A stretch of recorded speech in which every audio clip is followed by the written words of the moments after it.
Eu acho que nós tivemos um 1º de maio virtual de relativa força. Agora, é evidente que a virtualidade tira impacto das manifestações. Tá? Ela é uma operação de agite próprio, de agitação e propaganda, como se dizia antigamente. Né? Quer dizer, ela tem repercussão nas redes, ela mostra uma relativa unidade do movimento sindical, ela demonstra uma relativa uma plataforma relativamente unificada em torno, pelo menos, das questões emergenciais. Agora, há uma opção da esquerda brasileira e uma opção do movimento sindical de não recorrer às mobilizações, ao contrário da extrema-direita. E a extrema-direita, ao mobilizar sua base, demonstra um vigor que deve ser analisado. Não foi algo massivo que a extrema-direita fez, mas revela que, em plena situação de pandemia, eles são capazes de ter mobilização. Eles não estão mortos.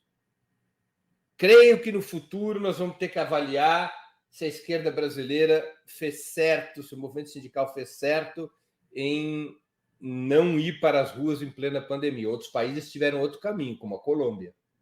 Exato. Queria que você comentasse também o 1º de maio da Colômbia. Ruas, com distanciamento social, com isolamento, com certos cuidados, mas foram para as ruas. Nos Estados Unidos, o movimento negro foi para as ruas no ano passado. No Paraguai, foi para as ruas. Em vários países, a opção foi diferente da opção brasileira.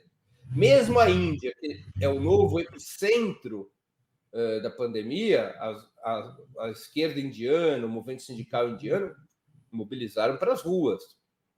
Nós vamos ter que fazer um balanço sobre isso. Será que isso foi correto? Eu tenho minhas dúvidas sobre se essa decisão foi uma decisão correta. Certamente que ela é correta do ponto de vista de preservação de vidas.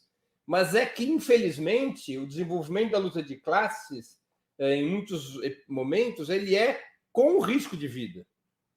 Historicamente é assim.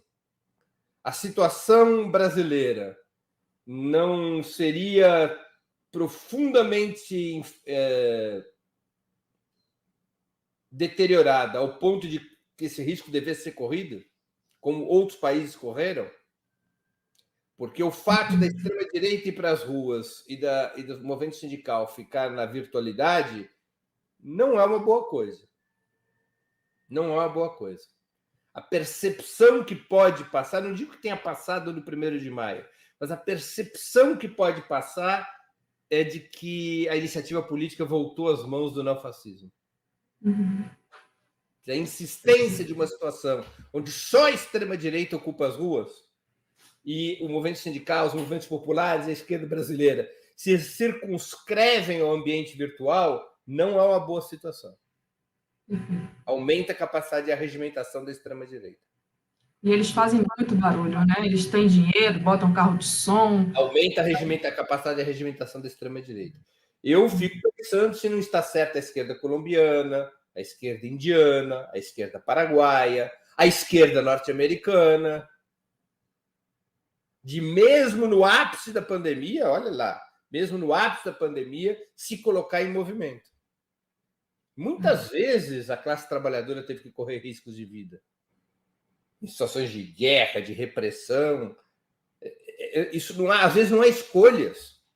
Às vezes vocês têm que escolher um mal menor do ponto de vista dos riscos. Entre lutar e correr riscos, você tem que correr riscos para poder fazer a luta na hora certa.